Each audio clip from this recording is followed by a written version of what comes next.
महापालिका से लेकर मंत्रालय तक, अपराधों से लेकर राजनीति तक, हर समस्या की रिपोर्ट खास आपके लिए सीधा आपके मोबाइल फोन पर। आप देख रहे हैं नया सवेरा न्यूज।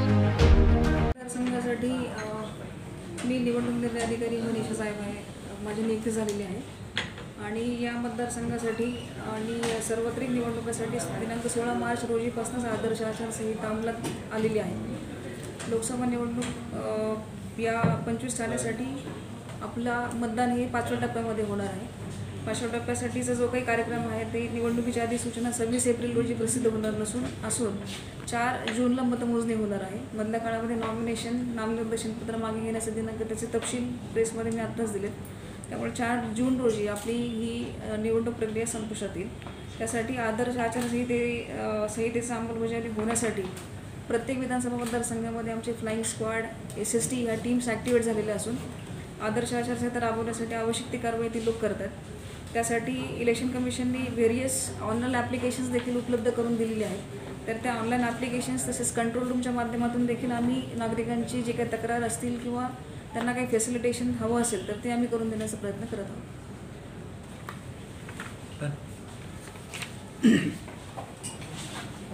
रात्री 3 वाजता साधारणपणे कोर्डिंग्स एक तक्रार आली होती आणि ती रात्रीच ती सॉल्व्ह केली। आता 72 आवर्समध्ये म्हणजे पहिल्या 24 तासामध्ये शासकीय इमारतींवरील आम्हाला होर्डिंग्स बॅनर्स काढायचे असतात। त्याच्या 48 आवर्समध्ये सेमी गव्हर्नमेंट रेल्वे स्टेशन्स, बस स्थानक, सेमी गव्हर्नमेंट प्लेसेसवरती जे काही ॲडव्हर्टाइजमेंट असतात ते काढायचे असतात आणि 72 तासामध्ये सर्व पब्लिक प्रॉपर्टीजवरती म्हणजे इन्व्हेस्टमेंट ॲक्टच्या अंतर्गत आम्ही जिथे परवानगी दिली नाही अशा प्रकारचे सगळे बॅनर्स आम्हाला काढायला लागतात। तर ती आम्ही त्या पद्धतीने 72 तासामध्ये ती कारवाई आम्ही करत आहोत। ते डिजिटल जे आहेत तिकडे त्याचं काय म्हणजे त्याच्यावर सुद्धा काही जाहिराती असतात, ज्याची परवानगी नाही त्या सगळ्या देशावरती आम्ही काढतो। परवानगी घेऊन त्यांना करता येईल, उमेदवारांच्या ह्याच्यामध्ये किंवा राजकीय पक्षांची करत असतील तर तो खर्च त्यांच्या ह्याच्यामध्ये समाविष्ट होतो। आजही अजून गल्लोगल्लीमध्ये सुरू आहे, आज ते बोर्ड आहेत कारण बॅनर्स पक्षांचे प्रायव्हेट प्रॉपर्टीजवरचं आज कारवाई सुरू आहे। त्याचा आजचा शेवटचा दिवस आहे तर आज ती कारवाई होईल। फार मोठी कारवाई हो, काल बऱ्यापैकी आमचे स्पॉट्सचे बॅनर वगैरे हो आणि कुठे काही तक्रार सी विजनवरती तुम्ही नोंदवू शकता, म्हणजे तो फोटो काढून अपलोड तुम्हाला करता येईल।